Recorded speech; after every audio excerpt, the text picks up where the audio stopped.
Hello dear students, welcome to the channel of doctor Gaurav Verma. Students, आज की इस video में मैं very important questions chapter boolean algebra के डिस्कस करने जा रहा हूं, जो पिछले सालों के क्वेश्चंस पेपर में आ रहे हैं और इस साल के क्वेश्चन पेपर में भी 100% आएंगे। इस तरह के क्वेश्चन कैसे हैं? ये क्वेश्चन है डीएनएफ फॉर्म और sum of the product form SOP. इसमें क्या होता है कि आपको एक एक्सप्रेशन दिया होता है, आपने उस एक्सप्रेशन को एसओपी फॉर्म में कन्वर्ट करना होता है। एसओपी फॉर्म का मतलब है सम ऑफ प्रोडक्ट फॉर्म, या इसको डिसजंक्टिव नॉर्मल फॉर्म भी बोलते हैं, डीएनएफ। तो जब भी इस तरह का क्वेश्चन करना हो, ज्यादातर इन क्वेश्चंस में स्टूडेंट्स आपको डी मॉर्गन लॉ लगाना होता है। अब ये क्वेश्चन जो मेरा है, इसमें ये डैश का मतलब होता है स्टूडेंट्स कॉम्प्लीमेंट, और उसके ऊपर भी डैश लगा हुआ है, इसका मतलब इसके ऊपर पूरे के ऊपर बार है।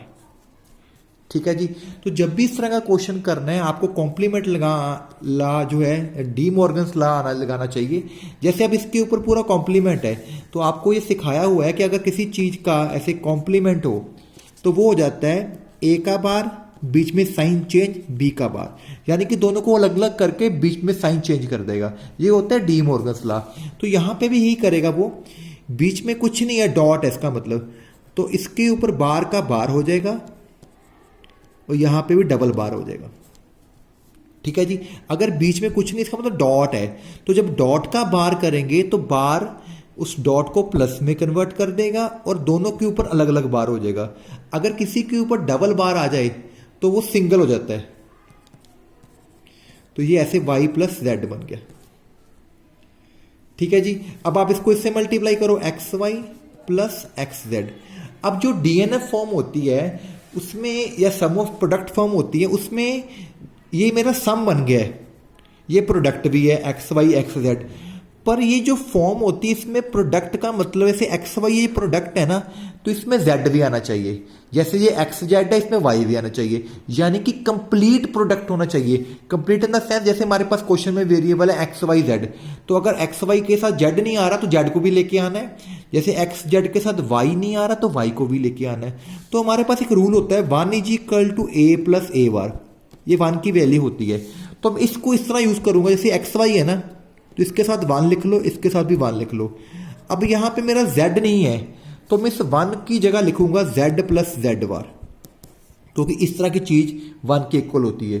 जरूरी नहीं a प्लस ए बार हो, कुछ भी हो सकता है, y प्लस वाई बार भी हो सकता है।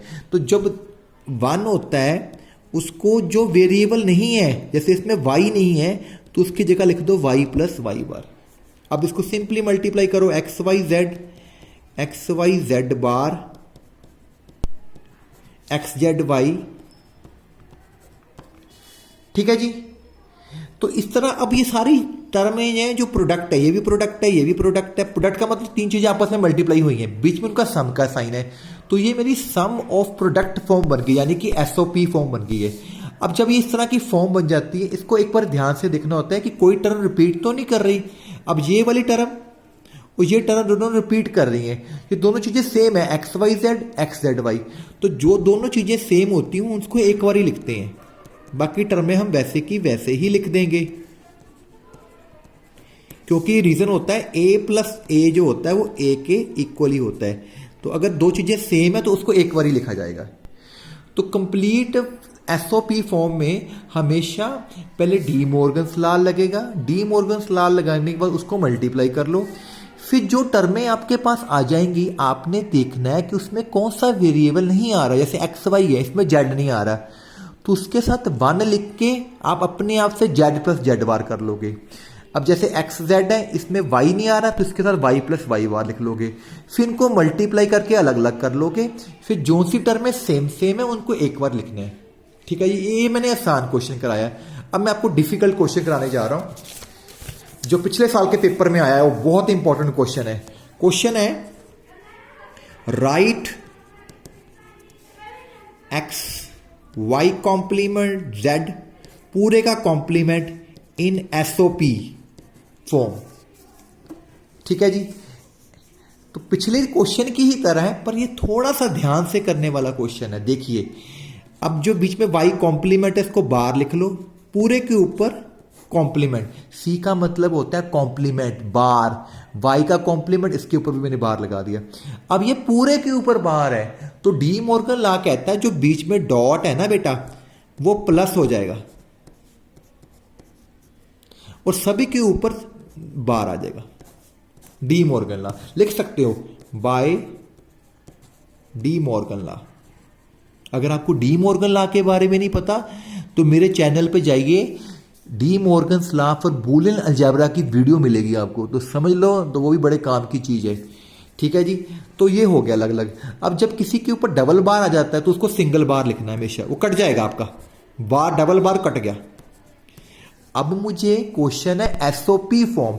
अब ये तो सिंगल सिंगल हो गए हैं एक्स वाई जेड, तो मैंने आपको बताया कि टर्में कंप्लीट करनी। जैसे ये टर्म है, इस टर्म में वाई जेड नहीं आ रहा, इसमें एक्स जेड नहीं आ रहा, इसमें एक्स वाई नहीं आ रहा, बार लगा या नहीं लगा उसका कोई टेंशन नहीं है, जो लगा लगने रहने दो। अब जैसे पहली टर्म में एक्स बार है, वाई जेड नहीं आ रहा ना, तो आप अपनी मर्जी से इसके साथ वाई प्लस वाई बार, जेड प्लस जेड बार लगाओ। ठीक है जी। दूसरी टर्म में वाई वाले में एक्स नहीं आ रहा तो एक्स प्लस एक्स बार लगा लो, जेड प्लस जेड बार लगा लो। और तीसरी वाले में एक्स प्लस एक्स बार, वाई प्लस वाई बार लगा दो। मतलब कि एक्स वाले में वाई जेड नहीं था, वाई वाले में एक्स जेड नहीं था और जेड वाले में इस तरह मैंने लगा लिया। अब आपने इनको मल्टीप्लाई करना, बस इतना ही काम होता है। पहले स्टेप में डी मॉर्गन्स लॉ लगेगा, उसके बाद जब वो अलग अलग हो जाएगा ना, फिर आपने जो जो उसमें चीज़ नहीं है, जैसे एक्स में वाई जेड नहीं है तो साथ में वो लगा देना है। वो लगाने का तरीका, अगर वाई लगाना है ना तो वाई प्लस वाई बार लेना है, अगर जेड नहीं है तो जेड प्लस जेड बार लेना, उसको ब्रैकेट में रखना है। ठीक है जी। अब इनको मल्टीप्लाई करो, ये हो गया एक्स बार वाई बार, इसको मैंने इसके साथ मल्टीप्लाई कर दी एक चीज को, बाकी वैसे का वैसे ही रखूंगा। सेम ईयर वाई एक्स बार, इसको भी मैं वैसे का वैसे ही रखूंगा। फिर इसको जेड बार एक्स,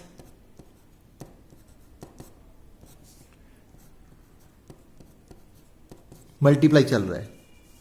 स्टेप स्क्रीनशॉट भी ले सकते हो अगर साथ साथ में करना चाहते हो। अब इसको इससे मल्टीप्लाई, इसको इससे मल्टीप्लाई और इसको इससे मल्टीप्लाई, सारा मल्टीप्लाई होएगा। देखिए ये होएगा एक्स बार वाई, इसको पहले इसने इससे मल्टीप्लाई करना है, फिर इसने इसके साथ, फिर इसने इसके साथ, फिर इसने इसके साथ, मल्टीप्लाई प्रोसेस। एक्स बार, अगली टर्म आई एक्स बार वाई जेड बार, अब इसने इससे करना है एक्स बार वाई बार जेड, अब इसने इससे करना है एक्स बार वाई बार जेड बार। ध्यान से करना है बड़ा। अब मेरे पास 12 टर्में बनेगी, 12 टर्म्स। अब इसकी टर्म आई है इससे मल्टीप्लाई करने की, ये होगा वाई एक्स जेड बार। अब नीचे मैं नीचे लेके आ रहा हूं, उसको जगह थोड़ी है, वाई एक्स बार जेड। ठीक है जी। इसको इसके दोनों के साथ और इसको दोनों मल्टीप्लाई कर। अब इसकी टर्न लास्ट वाले की, इसको इससे करो,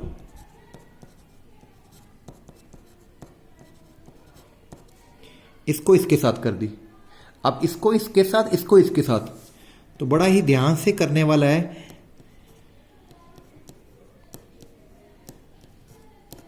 अब जैसे मैंने पिछले क्वेश्चन में बताया कि मल्टीप्लाई कर लिया, अब आपने देखना है कौन कौन सी टर्में सेम है।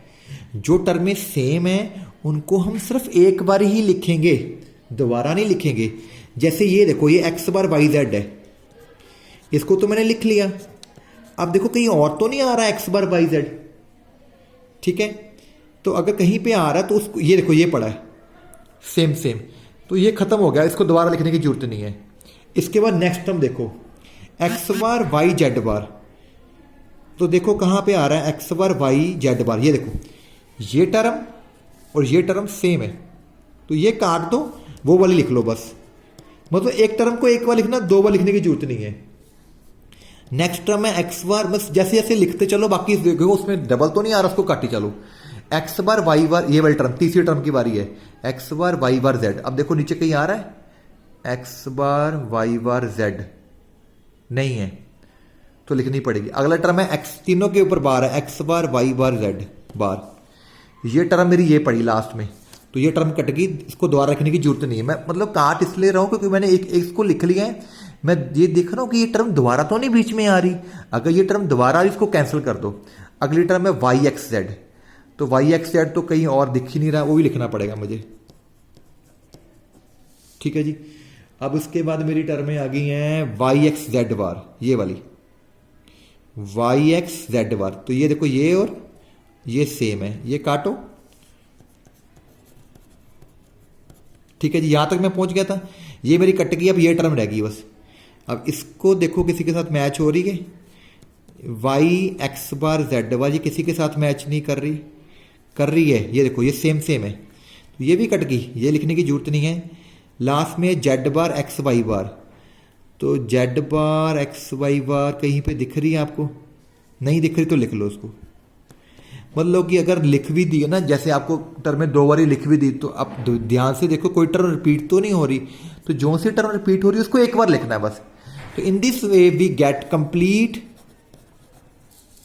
SOP form. इसको बेटा डीएनएफ भी बोलते हैं। अगर डीएनएफ लिखा हो या एसओपी फॉर्म लिखा हो या कंप्लीट एसओपी लिखा हो, क्वेश्चन करने का ये तरीका है। वेरी इंपॉर्टेंट क्वेश्चन है बूलियन अलजेब्रा के सेक्शन में। ये क्वेश्चन आपको इस फाइनल एग्जाम में मिलना ही मिलना है। Thank you very much students for watching my videos.